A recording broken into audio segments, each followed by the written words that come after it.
Maulan ng gabing iyon nang unang muling makita ni Clara si Ruben sa maliit na terminal ng baryo ng Kanatuan.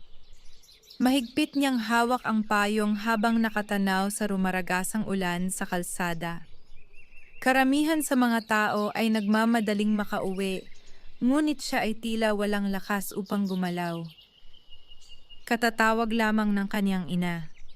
"Anak, huwag mo nang hintayin si Marco. Nakita raw siya sa bayan kasama na naman ang barkada niya." Napapikit si Clara matapos marinig iyon. Hindi na bago ang ganitong eksena. Sa tuwing may problema, nawawala si Marco. Ngunit sa tuwing babalik ito, sapat na ang matatamis nitong salita upang muling bumigay ang kaniyang puso. Napabuntong hininga siya habang pinagmamasdan ang madilim na paligid. "Clara?" Dahan-dahan siyang napalingon. Naroon si Ruben, basang-basa sa ulan. May dalang lumang helmet at nakasuot ng kupas na jacket. Hindi ito matangkad, hindi rin makinis ang balat tulad ng mga lalaking madalas hangaan ng mga babae sa baryo. Kayumanggi ang balat nito dahil sa araw sa konstruksyon. Magulo ang buhok, halatang pagod. Ngunit ang mga mata nito ay puno ng kabutihan. "Bakit nandito ka pa?" tanong nito. "Wala lang, nag-aabang ng masasakyan." Tumingin si Ruben sa paligid. Wala nang jeep na bumibiyahe dahil sa lakas ng ulan. "Halika na, ihahatid na kita." "Ayos lang, baka makaabala pa ako." "Hindi ka abala." Simple lamang ang sagot nito, ngunit may kakaibang init na dumampi sa puso ni Clara. Tahimik silang naglakad patungo sa motorsiklo ni Ruben. Maingat nitong iniabot ang ekstrang helmet. "Hawakan mo ng mahigpit, madulas ang daan." Tumango si Clara. Habang bumibiyahe sila sa gitna ng ulan, hindi maiwasang maalala ni Clara ang mga panahong magkakasama sila noong mga bata pa. Noon pa man ay palaging nasa tabi niya si Ruben. Kapag nasisiraan siya ng tsinelas noon sa eskwela, si Ruben ang nag-aayos. Kapag inaasar siya ng ibang bata, si Ruben ang nagtatanggol. Kapag wala siyang baon, tahimik nitong hinahati ang tinapay nito. Ngunit habang lumalaki sila, nagbago ang tingin ni Clara. Mas napansin niya ang mga lalaking gwapo, may kaya, at magaling magsalita, tulad ni Marco.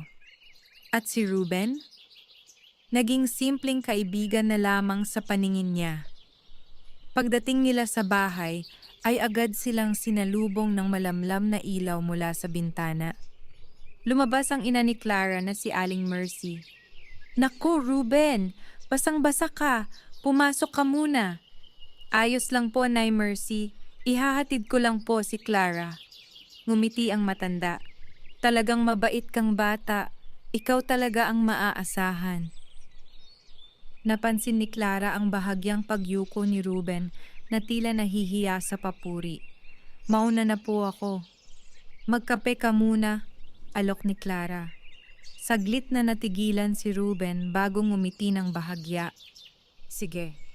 Sa maliit nilang sala, tahimik silang umiinom ng mainit na kape habang malakas ang ulan sa bubong. Paminsan-minsan ay sumusulyap si Clara kay Ruben. Hindi niya maintindihan kung bakit sa simpleng gabing iyon ay tila iba ang pakiramdam niya. Hindi ito katulad ng kaba niya kay Marco. Mas tahimik, mas ligtas. "Kamusta na kayo ni Marco?" biglang tanong ni Ruben. Parang may mabigat na bagay na bumagsak sa dibdib ni Clara. "Okay lang." Ngunit halatang alam ni Ruben na nagsisinungaling siya. Hindi na ito nagsalita pa. Ilang sandali pa ay nagpaalam na rin ito. "Salamat sa kape." "Salamat din sa paghatid." Tumango lamang si Ruben bago tuluyang lumabas ng bahay. Mula sa bintana ay pinagmasdan siya ni Clara habang pinapaandar ang lumang motorsiklo. Kahit malakas ang ulan, maingat pa rin itong nagmaneho pa uwi. "At least may isang taong hindi ka iniiwan. Biglang sabi ni Aling Mercy mula sa likuran niya. Napalingon si Clara. Ma, wag na nga po. Matagal ka ng mahal ni Ruben. Natigilan siya. Hindi totoo yan. Bulag ka lang. Napairap si Clara ngunit hindi niya magawang sagutin ng ina. Dahil sa kaibuturan ng puso niya, alam niyang may katotohanan ang sinabi nito. Kinabukasan ay maagang nagtungo si Clara sa maliit na grocery kung saan siya nagtatrabaho bilang cashier. Mainit ang panahon matapos ang magdamag na ulan. Habang abala siya sa pag-aayos ng paninda ay biglang pumasok si Marco. Agad na napatingin ang ilang babae rito. Matangkad, makinis, mabango at laging maayos manamit. Ngumiti ito kay Clara na tila walang nangyari. "Baby, nasaan ka kagabi?" Malamig na tanong ni Clara. "May inayos lang ako." "Talaga? O kasama mo na naman si Trisha?" Biglang nag-iba ang ekspresyon ni Marco. "Pinagseselosan mo na naman ako." "Dahil may dahilan ako." Napabuntong hininga si Marco bago inilapag ang mamahaling cellphone sa counter. "Clara, hindi ba pwedeng magsawa ka naman sa drama?" Parang sinaksak ang puso niya sa narinig. Bago pa siya makasagot ay may pumasok na customer. At kasunod nito ay si Ruben. May dala itong delivery ng soft drinks para sa grocery. Pawisan ito at halatang pagod ngunit agad na napatingin kay Clara. "Okay ka lang?" Bago pa siya makasagot ay tumawa si Marco. "Bayani ka na naman, Ruben." Tahimik lamang si Ruben, ngunit nagpatuloy si Marco. "Alam mo, hanga ako sa tiyaga mo kay Clara, kahit kailan hindi ka naman papansinin yan." Nanikip ang dibdib ni Clara. Nakayuko lamang si Ruben habang binubuhat ang mga kahon. "At least ako, hindi nagpapanggap," kalmadong sagot nito. Biglang natahimik ang paligid. Nagbago ang mukha ni Marco.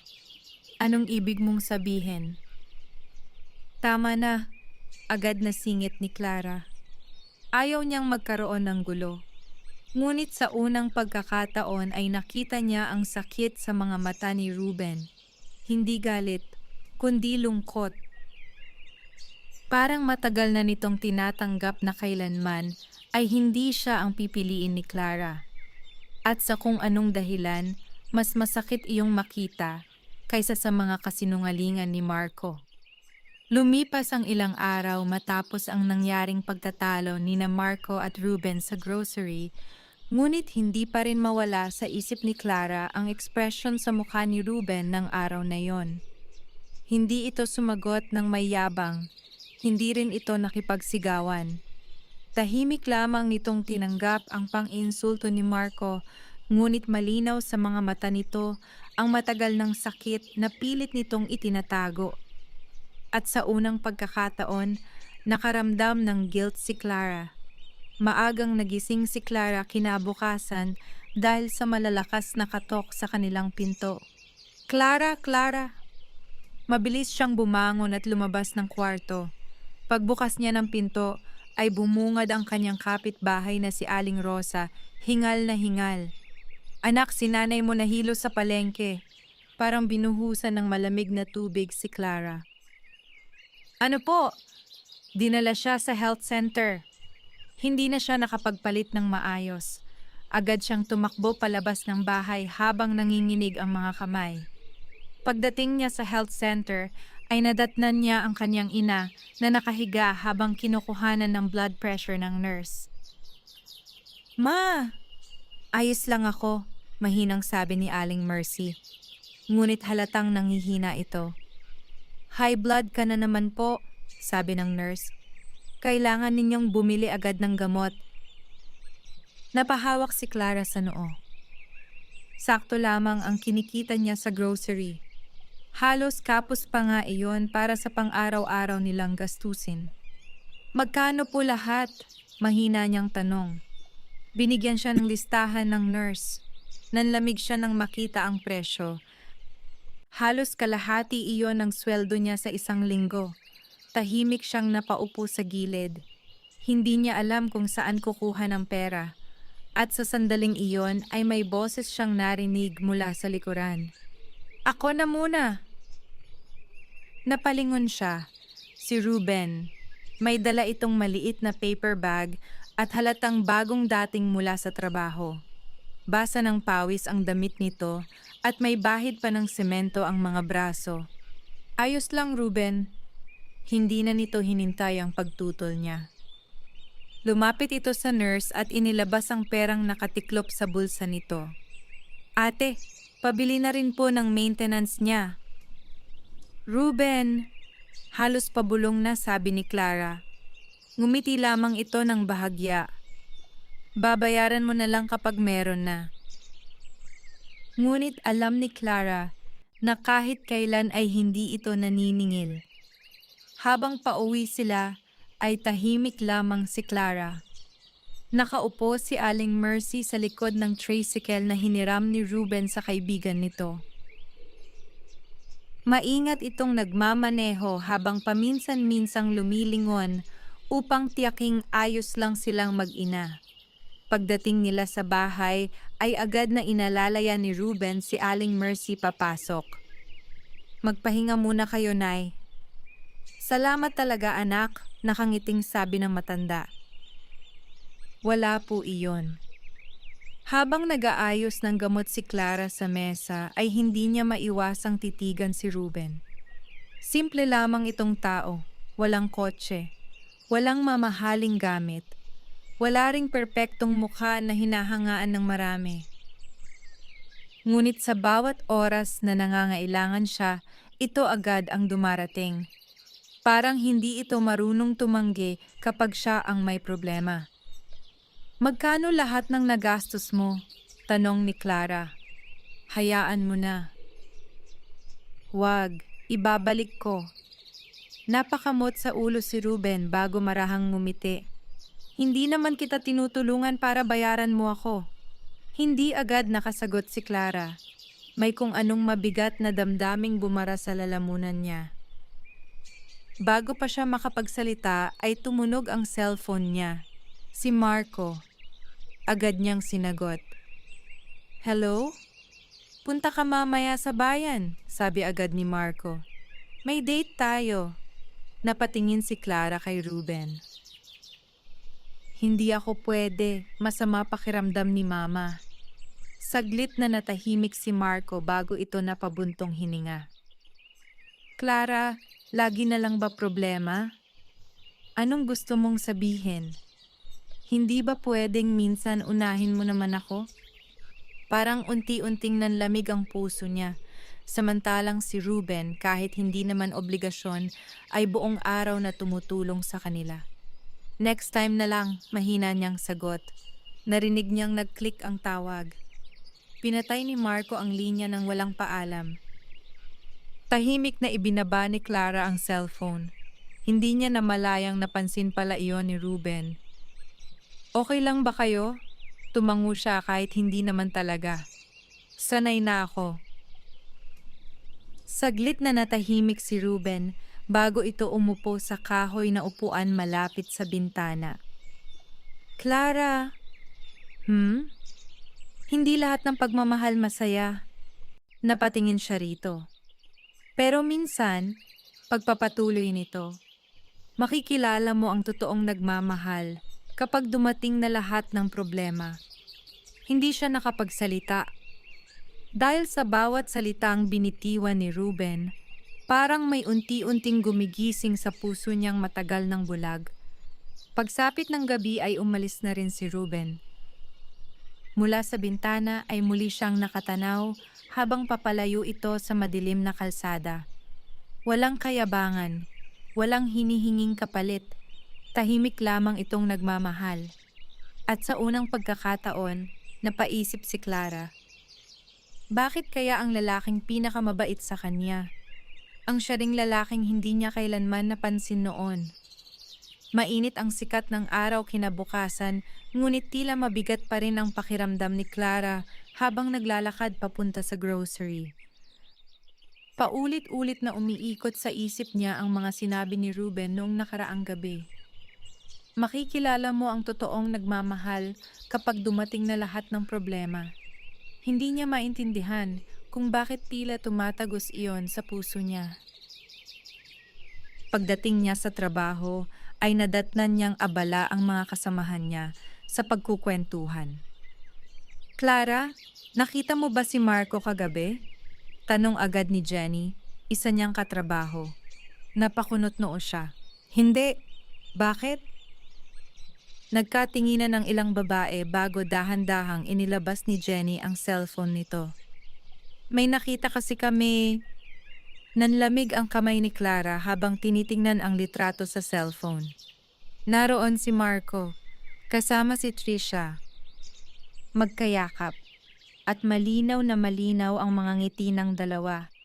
Parang biglang nawalan ng tunog ang paligid. Hindi siya agad nakapagsalita.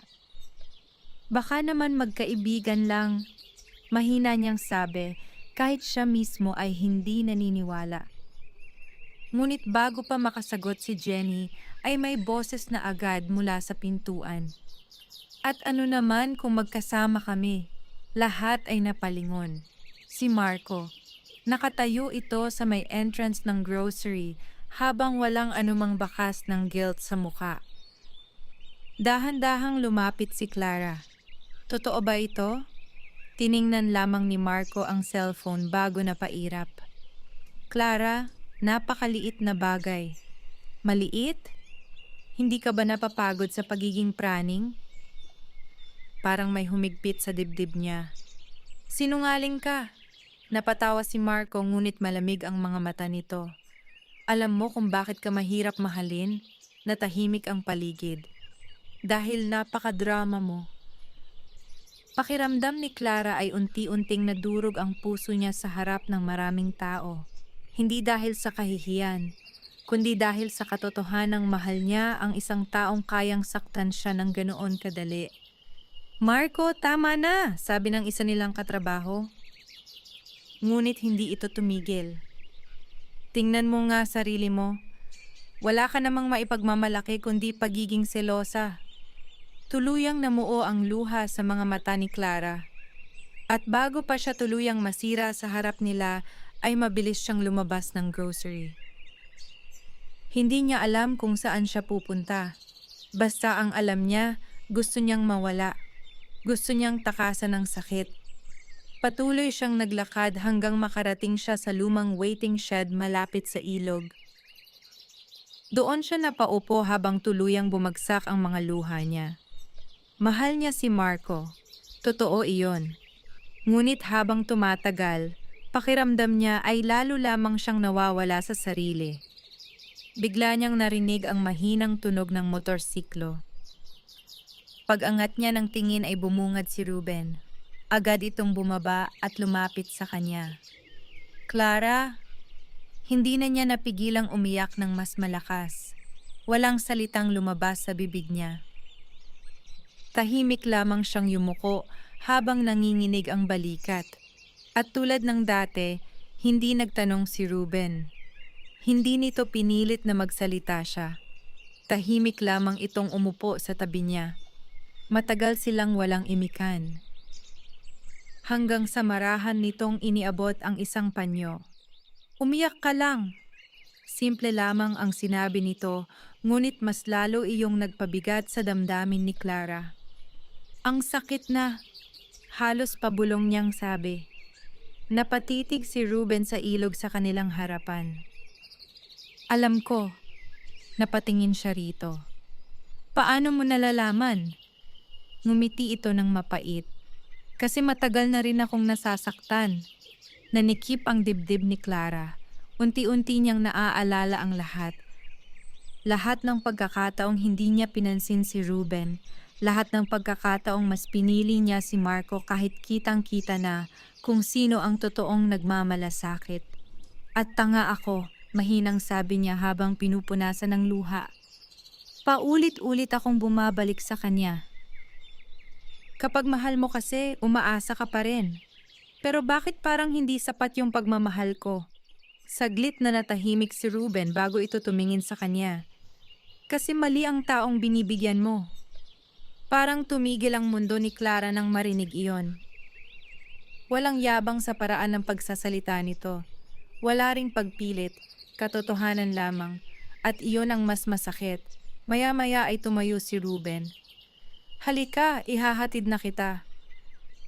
Tahimik siyang sumunod. Habang nakasakay sa motorsiklo nito ay hindi niya maiwasang mapahigpit ang hawak sa likod ni Ruben. At sa unang pagkakataon sa loob ng maraming taon, nakaramdam siya ng katahimikan. Hindi excitement. Hindi kaba, kundi seguridad. Pagdating nila sa bahay ay nadatnan nila si Aling Mercy na nag-aalala. Naku anak, kanina pa kita tinatawagan. Ayos lang po ako. Ngunit halatang umiyak siya. Naintindihan agad ng kanyang ina ang nangyari. Tahimik na lumapit si Aling Mercy at hinaplos ang buhok ng anak. Hanggang kailan mo hahayaang saktan ka ng lalaking iyon? Hindi nakasagot si Clara. Dahil kahit siya, hindi na rin alam ang sagot. Bago umalis si Ruben ay tinawag siya ni Aling Mercy. Ruben, po? Salamat sa pag-aalaga sa anak ko. Bahagyang ngumiti si Ruben. Palagi naman po. At muling may kung anong kirot na dumaan sa puso ni Clara. Dahil sa paraan ng pagsagot nito, parang malinaw na handa itong manatili sa tabi niya, kahit hindi siya piliin.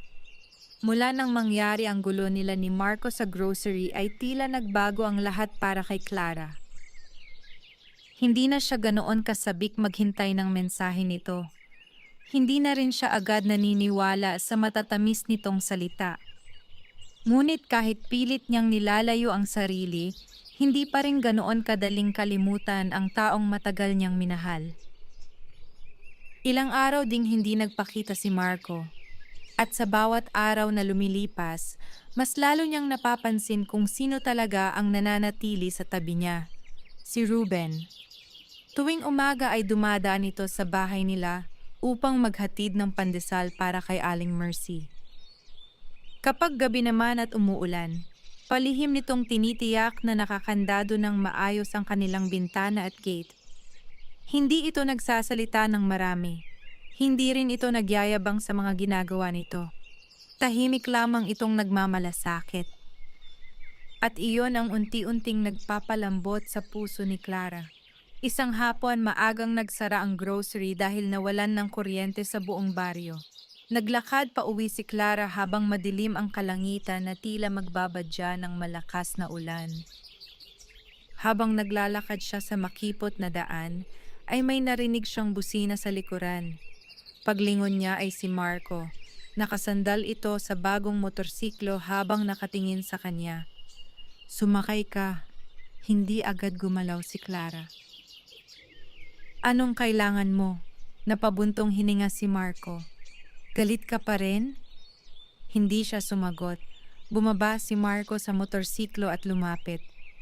Clara, alam mo namang ikaw lang mahal ko. Talaga? Mapait niyang sagot. Kahit nakita kitang may kasamang iba? Kaibigan ko lang si Trisha. Magkayakap kayo. Napairap si Marco. Ang liit na bagay pinapalaki mo. Parang muling bumigat ang dibdib ni Clara. Ganito palagi. Kapag nasasaktan siya, siya pa rin ang lumalabas na mali. Pagod na ako, Marco. Bahagyang nagbago ang ekspresyon nito. Ano bang gusto mong marinig? Katotohanan. Saglit itong natahimik bago bahagyang ngumisi. At kung sabihin kong nagsasawa na ako sa pagiging mahirap mo, parang biglang tumigil ang mundo ni Clara. Hindi siya agad nakapagsalita. Anong ibig mong sabihin? Clara, tingnan mo naman tayo. Ako may pangarap. Ikaw? Hanggang grocery ka na lang ba? Tuluyang nanlamig ang kaniyang katawan. Hindi niya akalaing maririnig niya iyon mula sa taong minahal niya ng sobra. Ganito pala tingin mo sa akin. Realidad lang. Napuno ng luha ang mga mata ni Clara, ngunit pinigilan niyang umiyak sa harap nito. At sa sandaling iyon ay may isa pang motorsiklong huminto sa kanilang tabi, si Ruben. Agad nitong napansin ang namumulang mga mata ni Clara.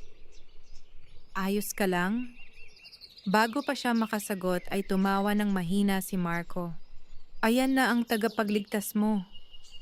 Tahimik lamang si Ruben, ngunit halatang pilit nitong kinokontrol ang galit. Umalis ka na, Marco. Bakit? Sino ka ba? Taong rumerespeto sa kanya. Biglang natahimik si Marco. Tss, malamig nitong sagot.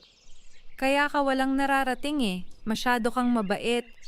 Dahan-dahang tumingin si Ruben dito. Mabuti ng mabait kaysa manakit ng taong nagmamahal sa'yo. Ramdam ni Clara ang tensyon sa pagitan nilang dalawa. Ngunit sa unang pagkakataon, hindi si Marco ang gusto niyang kampihan. Hindi niya maintindihan kung bakit mas nasasaktan siya habang nakikita si Ruben na tahimik na ipinaglalaban siya. Napailing si Marco bago muling sumakay sa motorsiklo. Bahala ka na sa buhay mo, Clara. At mabilis itong umalis. Naiwan silang dalawa ni Ruben sa gitna ng madilim na daan. Tahimik lamang si Clara habang pinipigilan ang pag-iyak. Halika, mahinang sabi ni Ruben. Ihahatid na kita. Sa buong biyahe pa uwi ay wala silang imikan. Ngunit ramdam ni Clara ang kakaibang init habang mahigpit siyang nakakapit sa likod nito. Pakiramdam niya ay ligtas siya. At matagal na panahon na rin mula nang huli niyang maramdaman iyon. Pagdating nila sa bahay ay agad siyang bumaba ng motorsiklo. Salamat! Tatango na sana si Ruben nang bigla itong magsalita. Clara! Napatingin siya rito. Hindi mo kailangang ipilit ang sarili mo sa taong hindi marunong magpahalaga. Parang may kumurot sa puso niya. Madali mong sabihin. Ngumiti si Ruben ngunit may lungkot iyon. Hindi rin madali para sa akin. Bakit? Saglit itong natahimik at pagkatapos ay marahan itong tumingin sa kanya. Kasi matagal kitang minahal habang ibang tao ang tinitingnan mo. Hindi nakagalaw si Clara. Parang lahat ng hangin sa paligid ay nawala. Ngunit bago pa siya makapagsalita, ay umiwas agad ng tingin si Ruben. Pasensya na, hindi ko dapat sinabi. Mabilis itong pinaandar ang motorsiklo. At iniwan siyang nakatayo sa harap ng bahay nila habang mabilis na tumitibok ang puso niya. Sa unang pagkakataon, hindi na niya alam kung si Marco pa ba talaga ang mahal niya. Hindi nakatulog ng maayos si Clara buong gabi. Paulit-ulit na bumabalik sa isip niya ang sinabi ni Ruben. Kasi matagal kitang minahal habang ibang tao ang tinitingnan mo. Simple lamang ang mga salitang iyon, ngunit tila may kung anong malalim na sakit na matagal nitong kinimkim.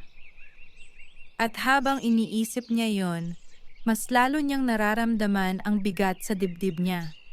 Hindi dahil naaawa siya kay Ruben, kundi dahil unti-unti niyang napagtatanto kung gaano niya ito nasaktan sa mga panahong wala siyang ibang nakita kundi si Marco.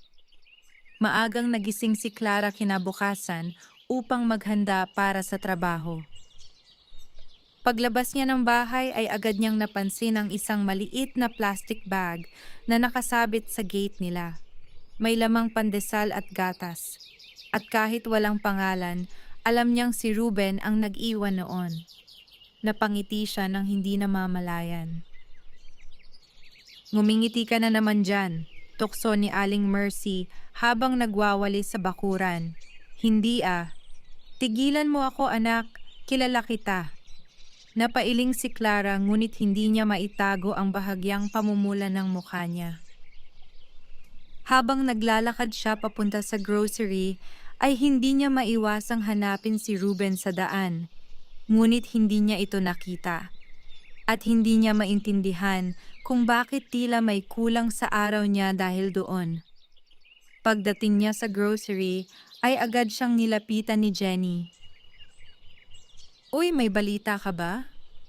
Ano na naman? Si Marco, nakita raw kagabi sa bar kasama si Trisha. Parang may maliit na kirot pa ring dumaan sa puso niya, ngunit hindi na iyon katulad dati. Mas nangingibabaw na ngayon ang pagod. Hayaan mo na siya, mahina niyang sagot. Nagulat si Jenny. Wow, himala. Bahagyang ngumiti si Clara ngunit hindi na siya nagsalita pa. Habang inaayos niya ang mga paninda, ay may pamilyar na boses siyang narinig mula sa pintuan. Good morning! Agad siyang napalingon. Si Ruben. May dala itong delivery receipt at ilang kahon ng soft drinks. Hindi niya alam kung bakit, ngunit kusang gumaan ang pakiramdam niya nang makita ito. Good morning, sagot niya. Bahagyang natigilan si Ruben. Marahil ay hindi ito sanay na ganoon siya kalambing magsalita rito. Tahimik itong nag-umpisang magbuhat ng mga kahon. Hindi ka dumaan kanina, sabi ni Clara habang inaayos ang mga paninda.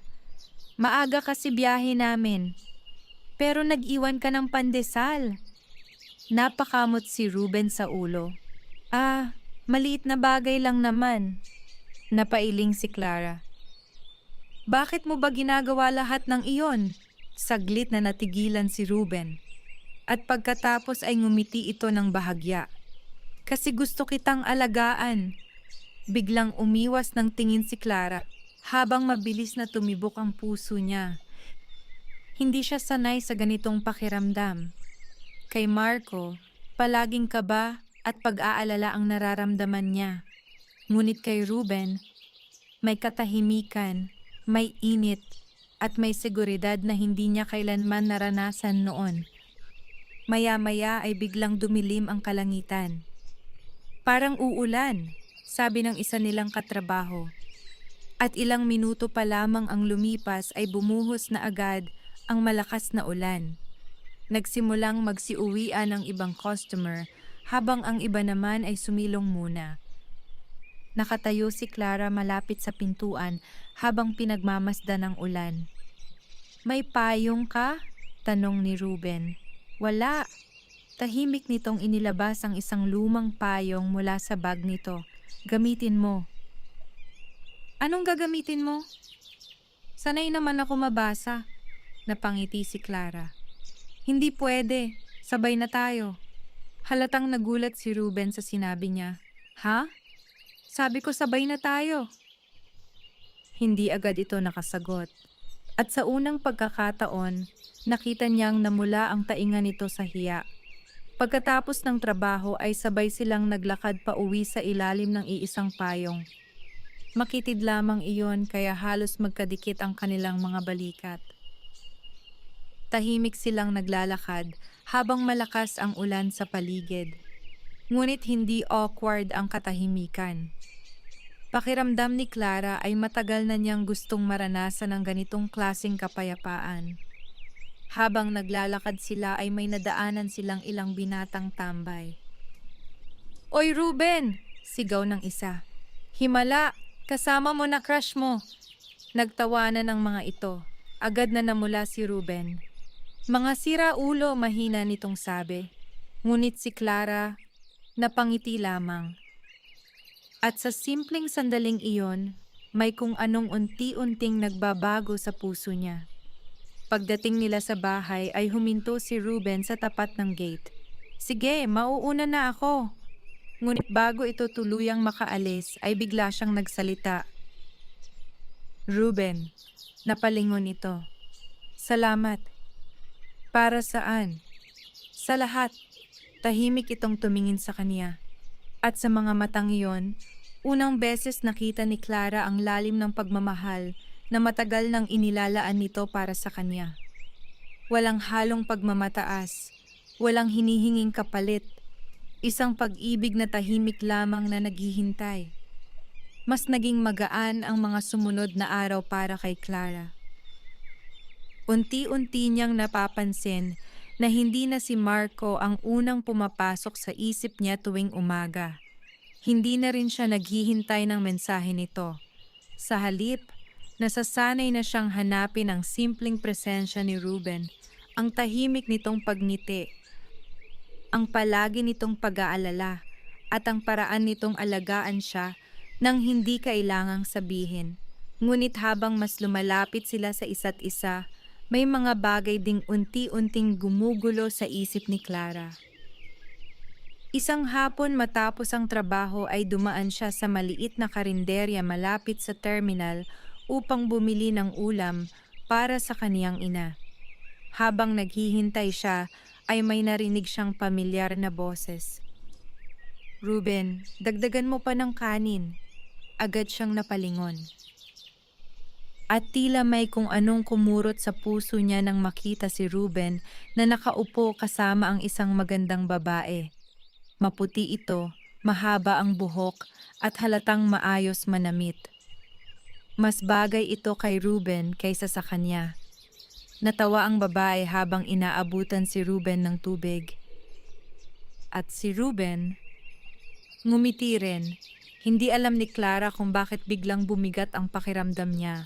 Parang may hindi maipaliwanag na selos na biglang sumikip sa dibdib niya. Tahimik siyang napaatras bago pa siya mapansin ng dalawa. Hindi na rin niya itinuloy ang pagbili ng ulam. Habang naglalakad pa uwi, ay pilit niyang kinukumbinsi ang sarili. Kaibigan lang siguro, pero bakit parang nasasaktan siya? Pagdating niya sa bahay, ay napansin agad iyon ni Aling Mercy.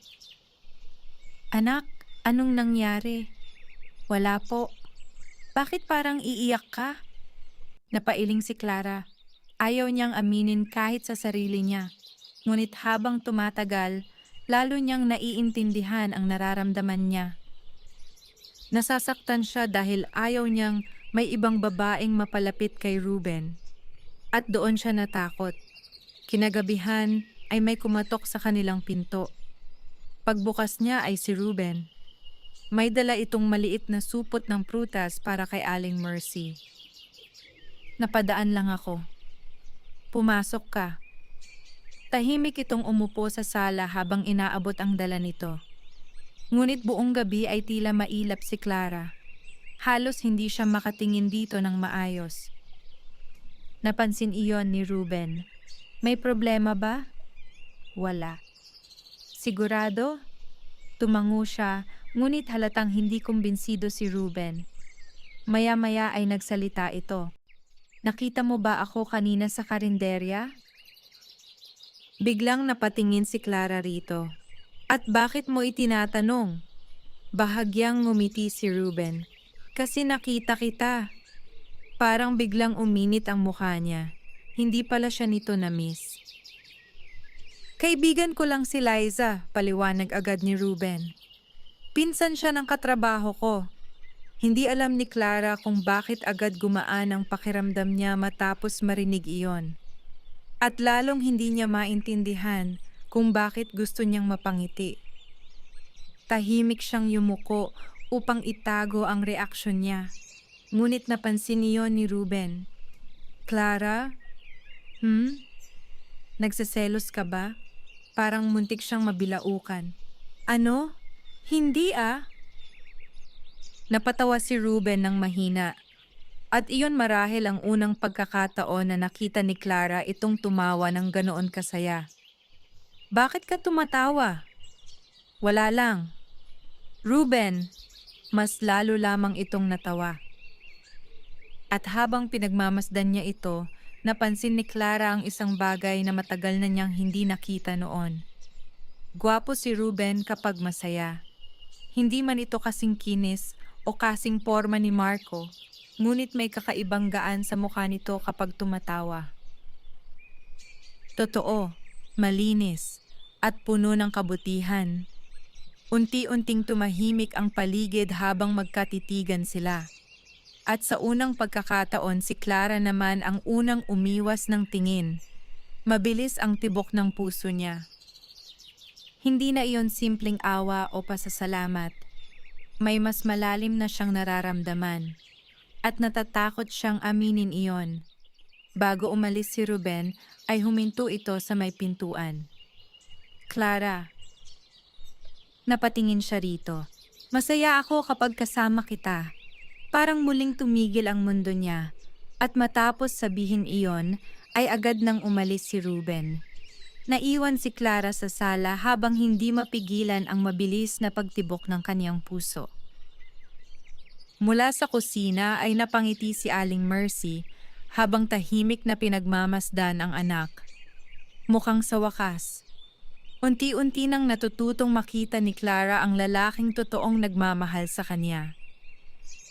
Lumipas ang mga araw na tila mas gumagaan ang mundo ni Clara sa tuwing kasama niya si Ruben. Hindi niya namalayang nasasanay na pala siya rito. Nasasanay sa paghatid nito sa kanya pauwi. Sa mga simpleng pagkain na palihim nitong iniiwan para sa kanila ng kaniyang ina. Sa tahimik nitong pag-aalala tuwing pagod siya. At higit sa lahat, nasasanay siyang maging masaya. Isang bagay na matagal na niyang hindi nararamdaman habang sila pa ni Marco. Ngunit habang unti-unting lumalapit ang loob nila sa isa't isa, hindi niya alam na may taong hindi handang tanggapin iyon.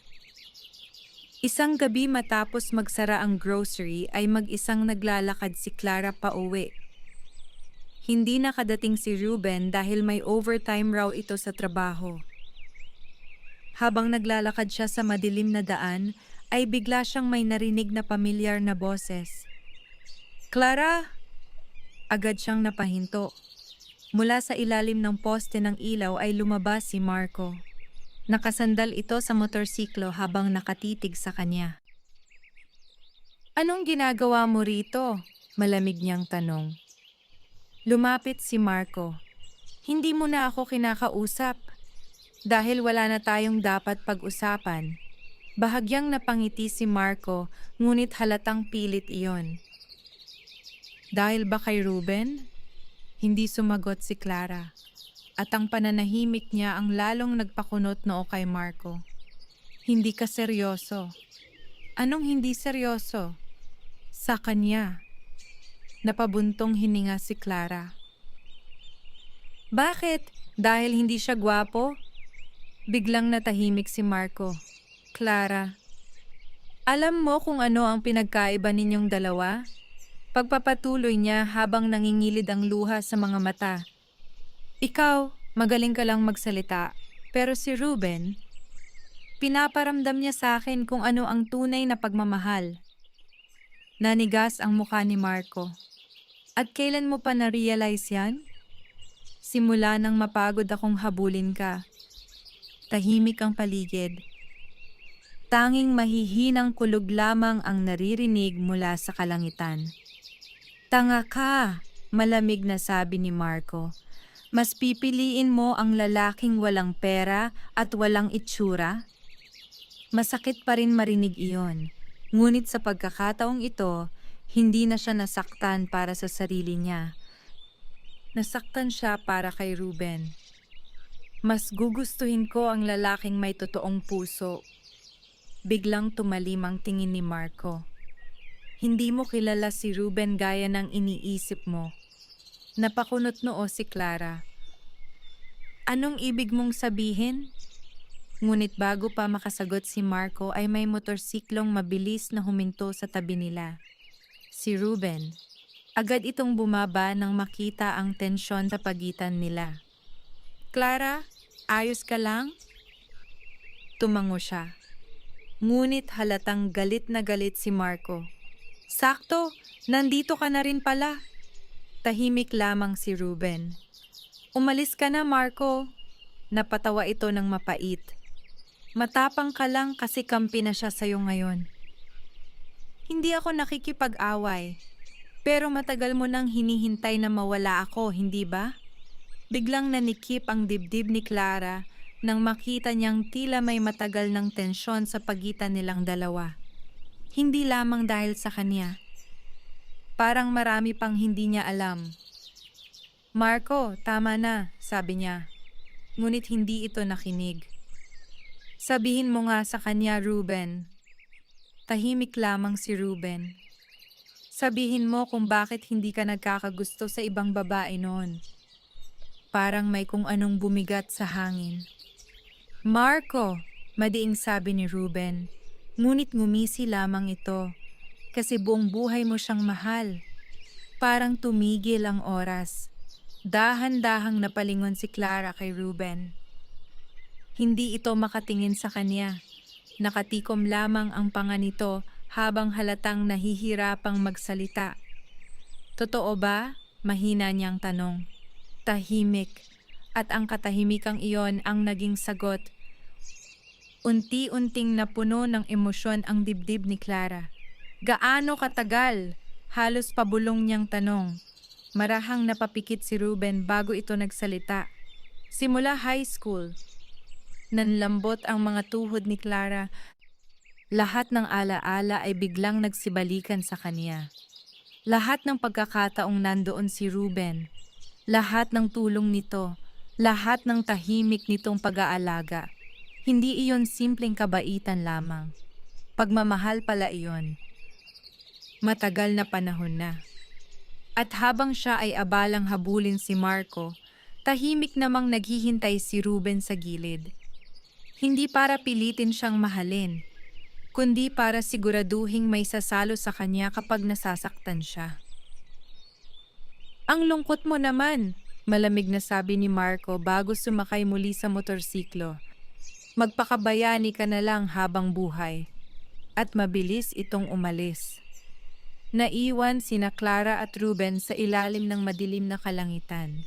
Tahimik, mabigat, at puno ng damdaming matagal ng kinikimkim. Hindi makatingin si Ruben kay Clara. Pasensya ka na, mahina nitong sabi. Hindi ko gustong malaman mo ng ganoon. Ngunit bago pa ito makaalis ay biglang hinawakan ni Clara ang braso nito. Nagulat si Ruben. At sa unang pagkakataon, hindi na umiwas si Clara. Mahigpit ang pagkakahawak ni Clara sa braso ni Ruben. Pareho silang tahimik sa ilalim ng madilim na kalangitan habang unti-unting bumabagsak ang mahinang ulan. Hindi malaman ni Ruben kung ano ang sasabihin. Sa loob ng maraming taon, itinago niya ang tunay niyang nararamdaman dahil ayaw niyang mawala si Clara sa buhay niya. Mas pinili niyang masaktan ng tahimik kaysa ilayo nito ang sarili nito sa kanya. Ngunit ngayong alam na ni Clara ang lahat, pakiramdam niya ay wala na siyang matatakbuhan. Bakit hindi mo sinabi? Mahinang tanong ni Clara. Napayuko si Ruben. Kasi masaya ka noon. Masaya? Napatawa siya ng mapait. Mukha lang akong masaya. Mas lalong nanahimik si Ruben. Unti-unting namuo ang luha sa mga mata ni Clara habang nakatingin dito. Ang tanga-tanga ko. Huwag mong sabihin yan. Hindi ko nakita kung sino talaga ang nagmamahal sa akin. Dahan-dahang umangat ang tingin ni Ruben sa kaniya. At sa mga matang iyon, malinaw ang matagal nitong tinatagong sakit. Mahal mo kasi siya, mahinang sabi nito. At wala akong karapatang guluhin ka. Parang may humigpit sa dibdib ni Clara. Pero ikaw? Tanong niya. Sinong nag-alaga sa puso mo habang nasasaktan ka? Hindi agad nakasagot si Ruben. Dahil kahit kailan, hindi niya inisip ang sarili niya. Ang mahalaga lamang sa kanya ay ang kaligayahan ni Clara. At iyon ang tuluyang nagpabagsak sa puso niya. Hindi niya namalayang tumulo na pala ang luha niya. Agad na nag-alala si Ruben. Clara? Ngunit bago pa ito makapagsalita, ay bigla niya itong niyakap. Nanigas si Ruben. Parang tumigil ang mundo nito sa sandaling iyon. Mahigpit ang yakap ni Clara habang tahimik siyang umiiyak sa balikat nito. Pagod na ako. Basag ang boses niyang sabi. Pagod na akong mahalin ang maling tao. Dahan-dahang pumikit si Ruben. At matapos ang matagal na panahon ng pagpipigil, marahan itong niyakap pabalik si Clara. Maingat. Parang takot itong masaktan siya. Hindi mo kailangang pilitin sarili mo. Bulong nito. Ayokong mapunta ka sa akin dahil lang nasaktan ka. Mas lalong sumikip ang dibdib ni Clara. Kahit sa pagkakataong iyon, iniisip pa rin ni Ruben ang mararamdaman niya. Hindi nito sinasamantala ang kahinaan niya. Hindi ito nagmamadali. Totoo talaga ang pagmamahal nito. Unti-unti siyang kumala sa yakap at tumingala rito. Paano kung hindi awa ang nararamdaman ko? Parang nawalan ng hangin si Ruben. Clara, paano kung ikaw na talaga ang hinahanap ng puso ko noon pa man? Pero ngayon ko lang nakita. Hindi makapagsalita si Ruben. At sa unang pagkakataon sa loob ng maraming taon, nakita ni Clara ang pag-asa sa mga mata nito. Tahimik silang nagtitigan habang patuloy ang mahinang ulan sa paligid nila at unti-unting lumapit si Ruben. Hindi mabilis, hindi mapusok, parang binibigyan siya nito ng pagkakataong umatras kung gugustuhin niya.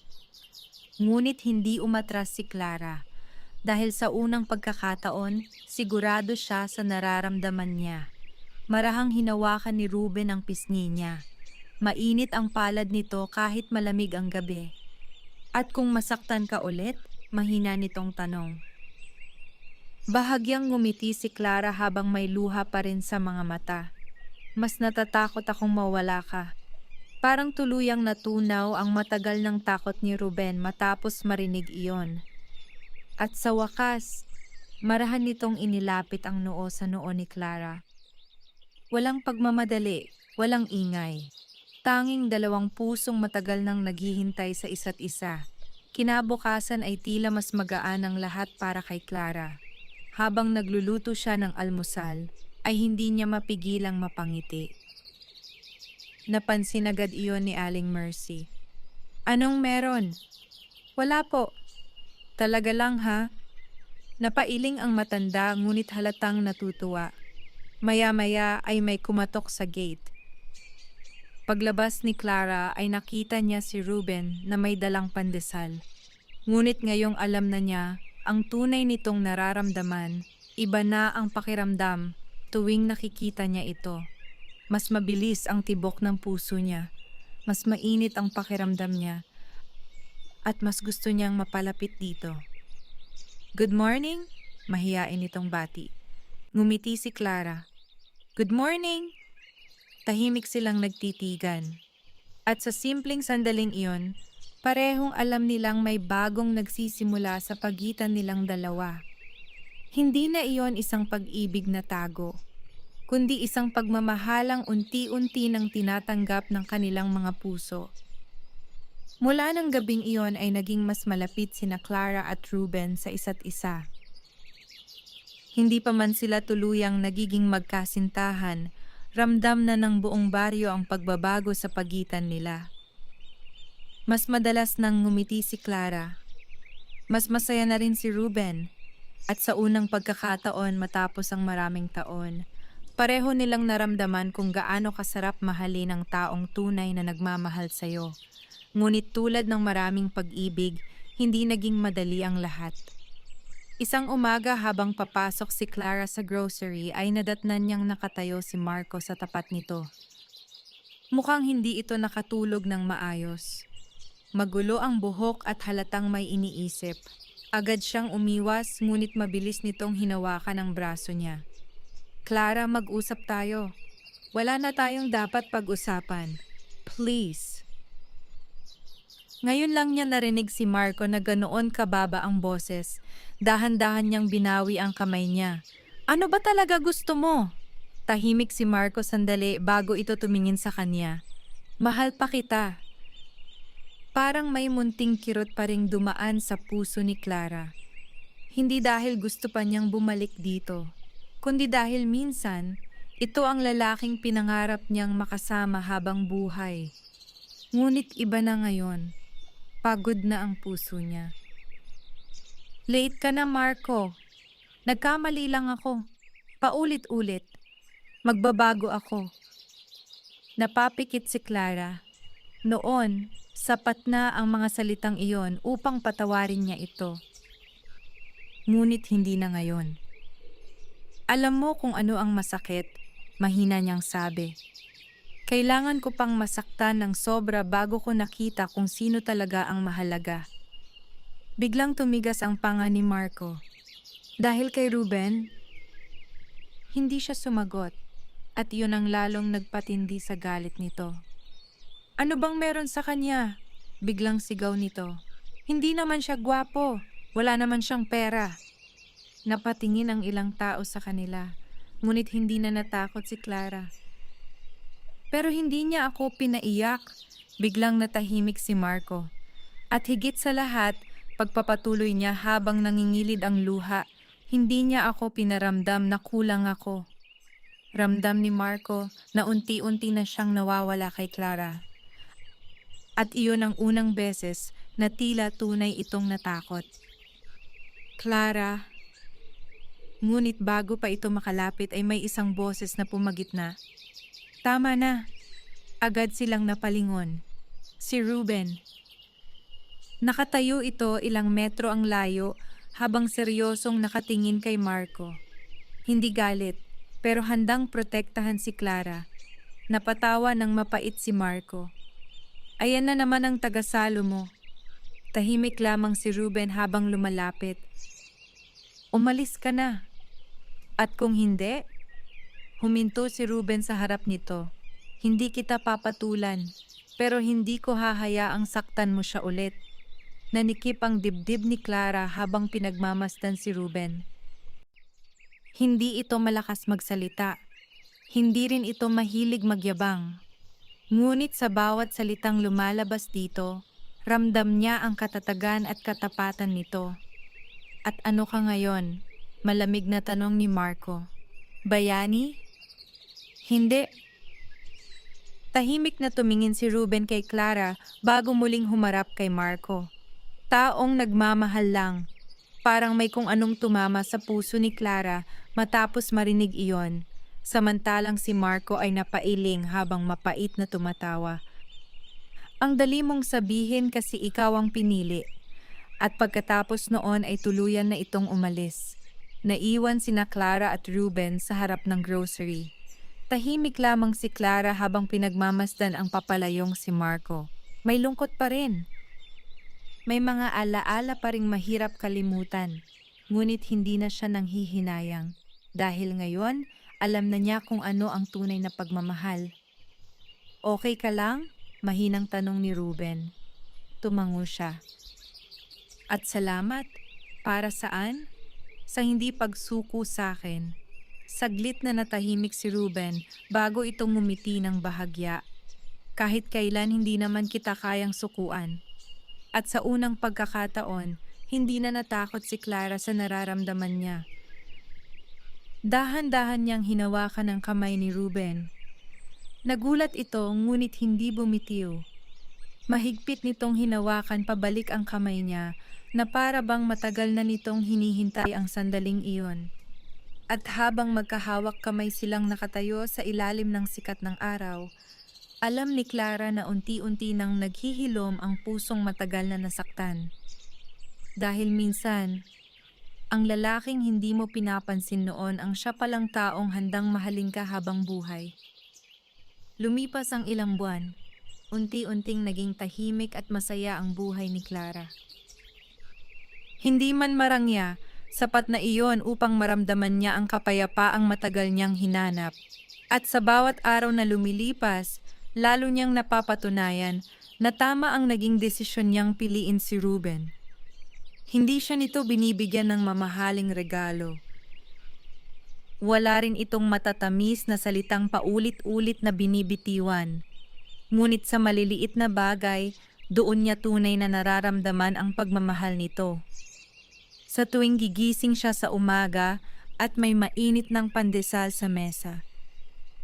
Sa tuwing sinusundo siya nito kahit pagod mula sa trabaho. Sa tuwing inuuna nito ang kaligayahan niya bago ang sarili nito. At higit sa lahat, sa paraang pinaparamdam nitong hindi siya kailanman magiging mag-isa. Isang gabi ay magkasama silang nakaupo ni Ruben sa waiting shed malapit sa ilog. Ang parehong lugar kung saan minsan ay nadatnan siya nitong umiiyak dahil kay Marco. Ngunit ngayon, ibang klasing emosyon na ang laman ng puso niya. Tahimik silang nakatanaw sa ilog habang malamig ang hangin. Naalala mo nung una kitang nadatnan dito? Tanong ni Ruben. Napangiti si Clara. Oo, akala ko noon, kahit kailan hindi mo ako makikita. Dahan-dahang napalingon siya rito. At ako naman, mahina niyang sagot. Akala ko noon si Marco na ang pinakamamahal ko. Hindi nagsalita si Ruben, ngunit halatang nakikinig ito sa bawat salita niya. Pero mali pala ako. Clara, hindi dahil mas gwapo ka o mas mayaman. Bahagyang natawa si Ruben. Salamat ha. Napatawa rin siya bago naging seryoso muli. Minahal kita dahil ikaw ang taong nanatili. Tahimik na nakatingin si Ruben sa kanya. Habang ako paulit-ulit na nasasaktan, ikaw naman iyong tahimik na umaalalay sa akin. Unti-unting namuo ang luha sa mga mata ni Clara. Hindi mo ako pinilit mahalin ka. Dahil ayokong maging obligasyon mo ako, mahinang sagot ni Ruben. At iyon mismo ang dahilan kung bakit lalo siyang napamahal dito. Dahil ang totoong pagmamahal pala, hindi nanghihingi, hindi nananakit, hindi ipinaparamdam na kulang ka. Ang totoong pagmamahal ay marunong maghintay. Marunong umunawa at handang manatili kahit hindi sigurado kung pipiliin ba siya. Ruben, mahina niyang tawag. Mahal kita. Parang natigilan si Ruben. Sa dami ng beses na pinangarap niyang marinig ang mga salitang iyon, hindi niya akalaing darating talaga ang araw na manggagaling iyon kay Clara. Totoo ba? Halos pabulong nitong tanong.